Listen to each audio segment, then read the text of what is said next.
YouTube algorithm served me this week, and this is how. I often think about how to change, and then I see videos like, what is a manifestation? The statement, what you focus on, you manifest. It just isn't purely true. But why? I mean, people will tell you it is, but maybe they've already achieved something that they're going to present as pretty fucking simple. I like the title, How to Gaslight Yourself Out of Magical Success, and Gordon White, who I've followed since 2018, did not disappoint. He said something that really struck at the root of the issue that I've been having creating change in my life, and this will maybe also speak to you. So in this video, he says, one of the things we learn from sigil magic and other new thought processes is that manifesting is principally a function of the unconscious, not the conscious. Your conscious mind says it wants something and it's right. However, your unconscious mind is bringing about other things you also want, and it has 10x the skills. So you will never succeed until those two things are in alignment. So I looked at my own life and I understood something, that all the efforts I've been making for change only get so far.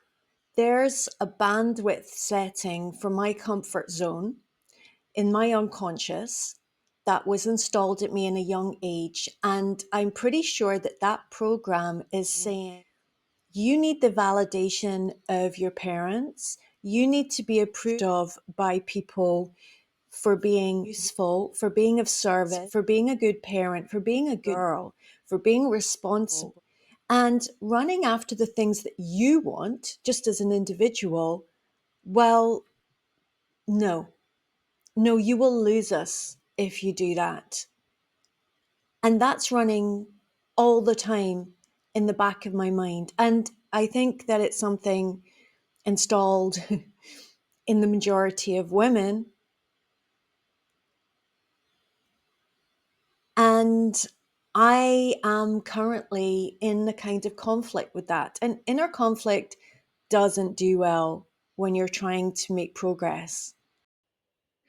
At conscious level, you may want to leave Chicago and study art, but on unconscious level, you may want to be seen and valued and supported by family members back home.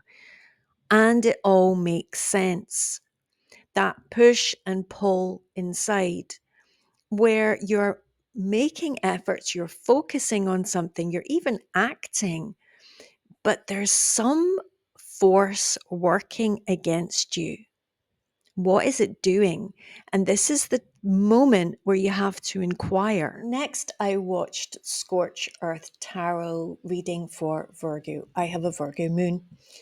And in it, she describes this inner division really beautifully in a conflict between multiple cards in the spread, but I'm just going to focus on two. So we've got some young fire energy and we've got some fixed earth energy, and the two things are competing one another because somebody is looking to the horizon, they've got an idea, they've got a passion project, and they're moving forward with it.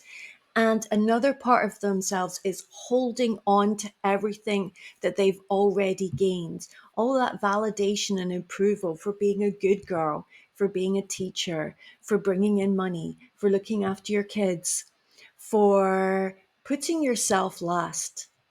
You don't want to let go of that. And so there's this inner dichotomy. And so the change isn't necessarily just about doing more external stuff. It's about resolving the division between the conscious and the unconscious mind that both of these videos pointed out to me, and that rings so true. So Gordon, in his long video, goes through the ways in which we can tackle that inner division. And I do intend to journal around this.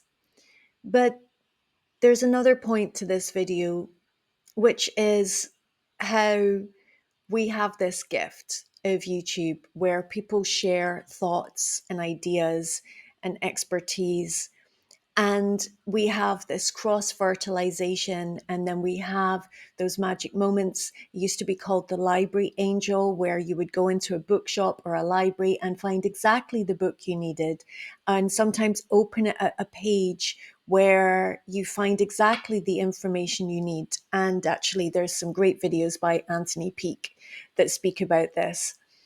Anyway, I have really learned something this week, and I wanted to share it with you for the very small number of people who listen to my videos, and the even smaller amount who listen until the end. I salute you. Thank you.